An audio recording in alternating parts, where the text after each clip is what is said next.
Halo semua, bagaimana kabar kalian hari ini? Semoga dalam keadaan sehat dan selalu dalam lindungan Tuhan Yang Maha Esa. Seperti biasa nih, sebelum masuk ke ceritanya, Mimin mau ingatin buat kalian untuk tekan tombol subscribe. Dan tekan tombol loncengnya terlebih dahulu, biar nggak ketinggalan video-video terbaru dari channel ini ya. Selagi nonton, bisa kalian sempatkan tekan tombol like dan tinggalkan komen kalian di bawah, biar makin rame video kita yang satu ini. Disclaimer, untuk para subscriber channel Storytime, cerita ini hanya karya fiksi. Segala tindakan yang ada dalam ceritanya hanyalah imajinasi semata. Kami tegaskan bahwa video ini tidak bermaksud mendorong atau mempromosikan tindakan kekerasan dan tindakan berbahaya apapun. Dimohon untuk kalian dapat memahaminya dengan baik.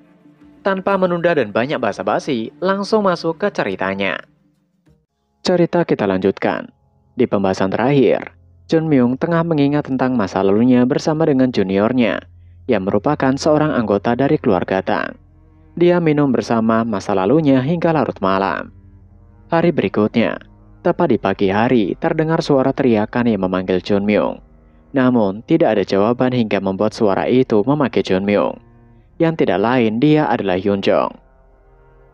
Yoon Jong yang datang membanting pintu menjadi terbelalak, karena Chun Myung tidur di atas meja. Yoon Jong membangunkannya, namun Chun Myung masih tidak mengatakan apapun. Ada banyak botol di meja, dan Chun Myung tergeletak di tengahnya. Yoon Jong melihat ke sekeliling dengan terkejut. Dia penasaran berapa banyak Chun Myung minum. Saat itu, dengan mata setengah terbuka, Chun Myung mengerutkan kening. Dia melambaikan tangannya membentak. Yoon Jong terlalu berisik, kepalanya sakit. Yoon Jong memaki lagi, Chun Myung gila. Jika Chun Myung meminum sebanyak itu, tentu saja berdenging dan sakit. Namun beruntung, Chun Myung tidak meledak. Chun Myung minum minuman enak 5 botol sendirian. Yoon Jong terus membuat Chun Myung agar bangkit dari tidurnya karena Jo Pyong, ayah Jogol, meminta mereka untuk sarapan bersama. Yoo Seol yang ada di sana juga mencibir. Datang ke rumah orang dan membuat masalah. Sungguh Chun Myung sekali, memalukan. Tatapan Yoo Seol penuh dengan rasa jijik. Chun Myung mengangguk dan bangkit dari tempatnya. Chun Myung menjilati bibirnya dan mengeluarkan tangannya. Api muncul di ujung jarinya. Pada saat yang sama, aroma menyengat mulai mengalir ke segala arah dari tangannya. Mata Yoon Jong melebar saat melihat apa yang dilakukan Chun Myung. Yoon Jong dengan panik menanyakan, apakah Chun Myung menggunakan Amai Jinwa untuk membakar efek minuman enak? Chun Myung benar-benar menggunakan itu untuk membakarnya. Namun terlepas dari apakah dia terkejut atau tidak, nyala api itu ada di ujung jari Chun Myung. Sangat mengejutkan bahwa Chun Myung sudah bisa melakukan itu. Yoon Jong telah belajar bahwa teknik ini adalah salah satu yang hanya bisa digunakan ketika chi internal seseorang mencapai tingkat tertinggi. Selain itu, bahkan lebih mengejutkan bahwa Chun Myung menggunakan api itu untuk mengeluarkan atau membakar efek dari minuman enak dalam tubuhnya. Chun Myung yang membakar efek minuman enak itu mengeluh. Minuman enak yang berharga miliknya. Di masa lalu, ia tidak pernah melakukan sesuatu seperti menghilangkan efek minuman enak dari dalam tubuhnya. Dan sekarang, ia harus melakukannya. Yoon Jong yang mendengar Chun Myung mengatakan masa lalu membuatnya menanyakan, dari usia berapa Chun Myung meminum minuman enak. Setelahnya, Chun Myung menguat.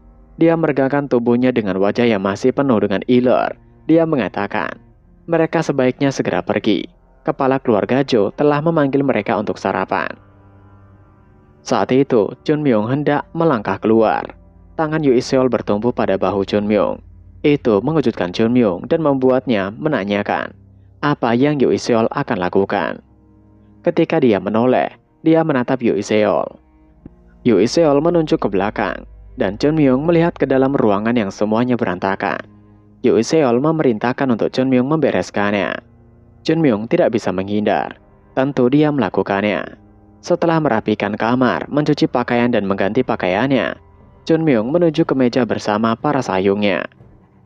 Saat itu, wajah Jogul memasang ekspresi aneh. Itu membuat Chun Myung heran. Wajah Jogul berusaha mempertahankan ekspresi serius, tapi sudut bibirnya berjuang untuk tidak tersenyum. Dia tampak seperti menggunakan semua keinginannya untuk terlihat tenang, tapi wajahnya tidak mendengarkan pikirannya. Chun Myung dengan malas mengatakan, Ada apa dengan wajah Jogul? Jika Jogul ingin mengontrol ekspresinya, lakukan dengan benar, atau tersenyum saja jika diperlukan. Chunmyung menghela nafasnya bergumam. Berusaha tampak tenang tapi bibirnya menari-nari. Jogul terlihat aneh. Apakah dia sesenang itu? Tapi menurut Chunmyung itu masuk akal. Menang melawan keluarga Tang Sichuan adalah prestasi besar untuk Jogul. Jo Pyung terbatuk dan membuka mulutnya dengan wajah bengkok. Dia mengatakan, mengingat insiden besar semalam, ia memutuskan untuk mengumpulkan mereka semua di sana untuk membahas langkah-langkah selanjutnya. Mereka akan pergi ke Yunnan, bukan? Baekhyun membenarkannya. Dengan memandang Jogul, Jo Pyung mengatakan, awalnya ia mengkhawatirkan putranya, jadi ia mencoba menghentikan mereka. Tapi setelah melihat hasil semalam, ia berubah pikiran. Dengan orang-orang yang telah membantunya tumbuh dengan baik, Yunnan seharusnya bukan masalah. Chunmyung, yang seolah melihat dan membaca apa yang Jo Pyung rencanakan, menatapnya heran dan penuh tanya. Yunjong menanyakan, apakah itu artinya? Namun sebelum kata-katanya selesai, Jo Pyung membenarkannya. Guild pedagang Jo memiliki koneksi dengan Yunnan, jadi mereka bisa mengirim karavan perdagangan kecil. Dan kebetulan karavan itu berangkat hari itu juga, jadi mereka bisa bergabung. Jadi ia berharap mereka dapat menjaga Jogul. Baekhyun terkejut mendengarnya. Dia buru-buru bangkit dan menangkupkan tinjunya berterima kasih. Jo Pyung meminta untuk tidak perlu berterima kasih. Mereka telah membesarkan anaknya dengan baik. Seharusnya ia yang berterima kasih. Jo Pyung mengatakan, karavan akan berangkat siang nanti. Selesai makan, mereka harus bersiap untuk pergi. Baekhyun berbalik dengan bahagia menanyakan, apakah mereka semua mendengarnya? Segera setelah makan mereka selesai, bersiaplah untuk pergi. Semua orang seperti Yui Seol, Yunjong dan Jogul, mereka mengerti. Tapi, di orang terakhir, tiba-tiba Chunmyung mengatakan tidak. Baekhyun telah bahagia tapi mengingat kata-kata yang dikatakan Chunmyung, membuatnya berhenti menanyakan, apakah ia salah mendengar? Baekhyun menoleh, dan di sana Chunmyung duduk dengan ekspresi tidak puas. Tentu saja, Baekhyun menanyakan apa yang Chunmyung maksud. Dengan ekspresi kesal, Chunmyung mengatakan, ia katakan tidak, ia tidak akan pergi ke Yunnan. Berpindah di keluarga Tang Sichuan. Di ruangan pertemuan keluarga, sebuah suara dingin datang dari kepala keluarga Tang Gunak, orang yang memimpin Sichuan, yang memiliki sejarah 100 tahun. Dan berperan di antara 5 keluarga besar. Di depannya terlihat Tang Zhan telah berdiri menghadapnya. Kepala keluarga Tang menanyakan, jadi, Tang Zhan mengatakan bahwa dia telah dikalahkan oleh orang-orang gunung berbunga dan kembali tanpa melakukan apapun. Gunak berbicara dengan suara yang rendah tanpa emosi. Tang Zhan, dengan merasa tidak bersalah, dia membenarkannya. Saat itu, Tang Pai, putra tertua keluarga Tang, mengatakan, Tang Zhan bukan dikalahkan oleh naga ilahi gunung berbunga dan pedang kebenaran, tapi dikalahkan oleh anak pedagang itu.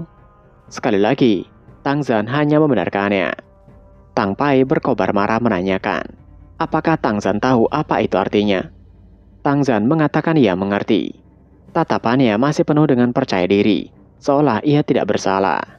Tang Pai meneruskan, lutut Tang Zhan terlihat kaku untuk seorang yang mengerti. Tang Zhan menatap Tang Pai sekali dan kemudian kembali mengarahkan pandangannya kembali pada Tang Gunak. Tapi seolah tidak punya niat untuk melepaskan ini dengan mudah. Tang Pai berbicara lagi dengan suara dingin. Tang Zhan adalah keturunan langsung dan anak dari kepala klan. Jika ada orang yang tahu bahwa Tang Zhan telah dikalahkan oleh Jogul, menurut Tang Zhan apa yang akan terjadi? Semua orang akan mengejek dan merendahkan keluarga Tang. Akan ada orang yang secara implisit percaya bahwa keluarga Tang Sichuan telah kehilangan gengsinya, bahwa keluarga Tang sekarang tidak berarti. Kemudian, pasti akan ada orang-orang yang memberontak terhadap keluarga dan mencoba berkolusi dengan faksi lain. Tang Zhan menundukkan kepalanya. Satu hal kecil dapat menyebabkan banyak masalah. Tang Zhan tidak begitu bodoh untuk tidak menyadari hal ini, bukan? Tang Zhan mengatakan tentu saja ia mengerti. Tang Pai meneruskan, itu adalah masalah publik. Bagaimana Tang Zhan akan bertanggung jawab untuk ini?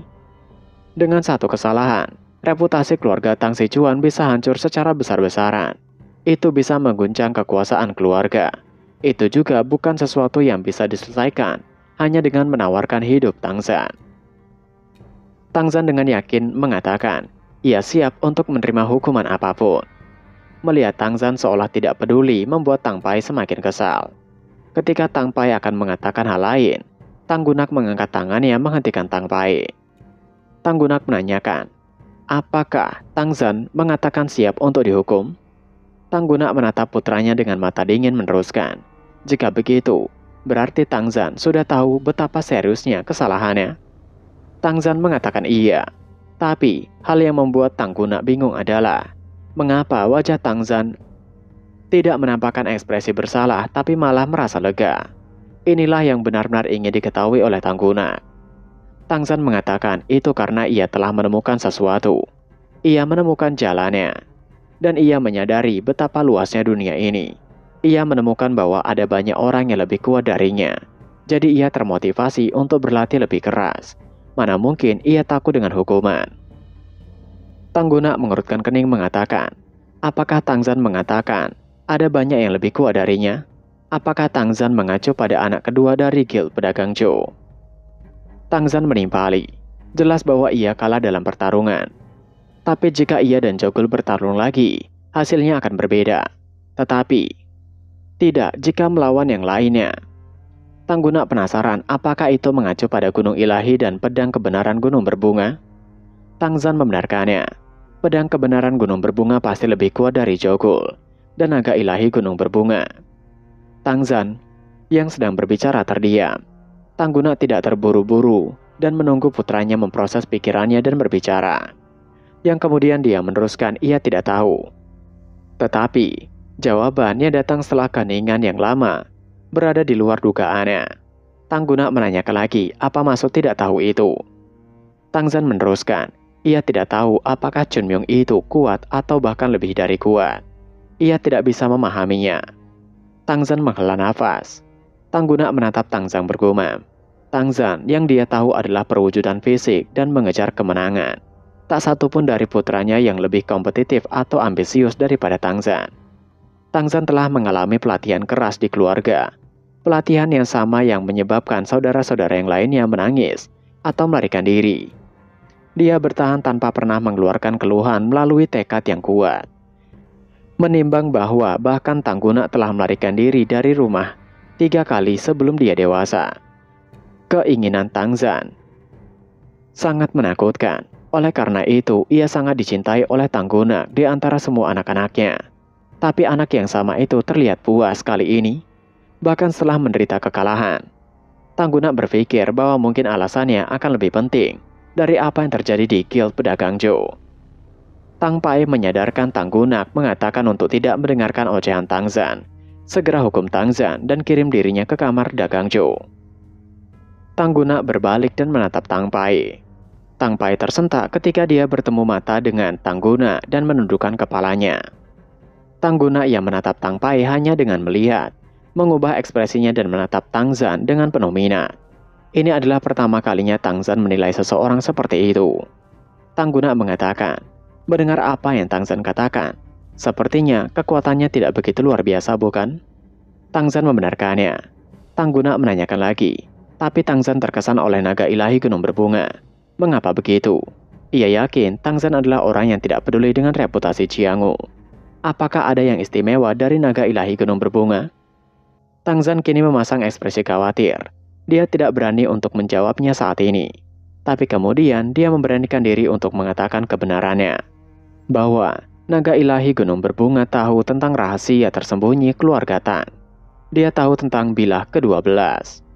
Tang Gunak melompat dari tempat duduknya karena terkejut.